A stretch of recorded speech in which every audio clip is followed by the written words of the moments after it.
Korupsi merupakan anti korupsi.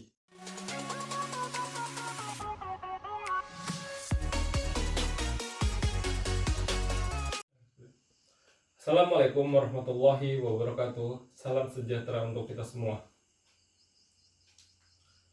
Materi mengenai anti korupsi telah dibahas oleh Bapak Muhammad Hari Rahmadi, SPI, dan ditambah pula terjadinya monopoli serta kurangnya akuntabilitas. Terdapat 3 tingkatan korupsi. Yang pertama, betrayal of trust. Yang kedua, abuse of power. Dan yang ketiga adalah material benefit. Tingkatan yang paling mendasar disebut betrayal of trust atau pengkhianatan kepercayaan. Tingkat menengah disebut juga dengan abuse of power atau penyalahgunaan kekuasaan. Tingkat teratas disebut dengan material benefit atau mendapatkan keuntungan material yang bukan haknya melalui kekuasaan. Hal buruk lainnya yang masih sangat berhubungan dengan korupsi diantaranya kolusi, nepotisme, dan gratifikasi. Apa saja pengertian dari kolusi, nepotisme, dan gratifikasi? Kolusi adalah pemufakatan atau kerjasama untuk melawan hukum antar penyelenggara negara dan pihak lain yang merugikan orang lain, masyarakat, dan atau negara. Nepotisme adalah setiap perbuatan penyelenggara negara yang melawan hukum, yang menguntungkannya demi kepentingan keluarganya dan atau kroninya di atas kepentingan masyarakat, bangsa, dan negara.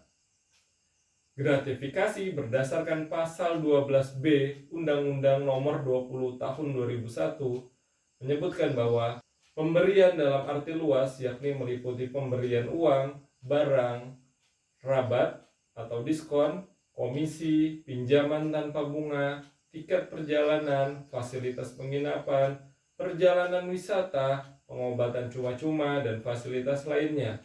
Gratifikasi tersebut baik yang diterima di dalam negeri maupun di luar negeri dan yang dilakukan dengan menggunakan sarana elektronik atau tanpa sarana elektronik. Negara kita memiliki Badan Pemberantas Korupsi yang dikenal dengan KPK, yakni Komisi Pemberantas Korupsi. Sebagai ASN dan warga negara yang baik, mari kita dukung KPK. Mari kita jauhi korupsi dengan sikap anti korupsi. Sikap anti korupsi dapat diidentifikasikan dengan nilai dasar anti korupsi sebagai berikut. 1. Jujur. 2. Peduli. 3. Mandiri. 4. Disiplin. 5. Tanggung jawab. 6. Kerja keras. 7. Sederhana. 8. Berani. Dan 9. Adil. Bagaimana cara menumbuhkan sikap dasar anti korupsi tersebut? Kita dapat lakukan melalui pendidikan karakter. Sedini mungkin dari diri sendiri dan keluarga, kita wajib membiasakan diri untuk jujur, peduli, mandiri, disiplin, adil, dan berani.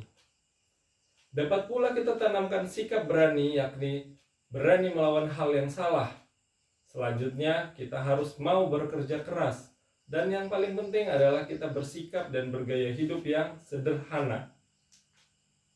Lalu, sikap anti korupsi yang akan saya implementasikan sebagai ASN yang bertugas sebagai dosen, maka saya akan bersikap jujur dan amanah atas tugas yang saya emban, baik dalam pengajaran, penelitian, maupun pengabdian kepada masyarakat.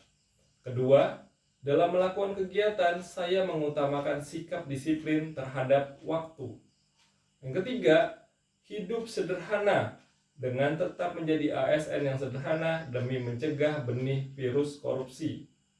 Dan keempat, yang paling penting adalah saya tidak akan menerima gratifikasi dalam bentuk apapun. Baik, sekian dan terima kasih. Wassalamualaikum warahmatullahi wabarakatuh.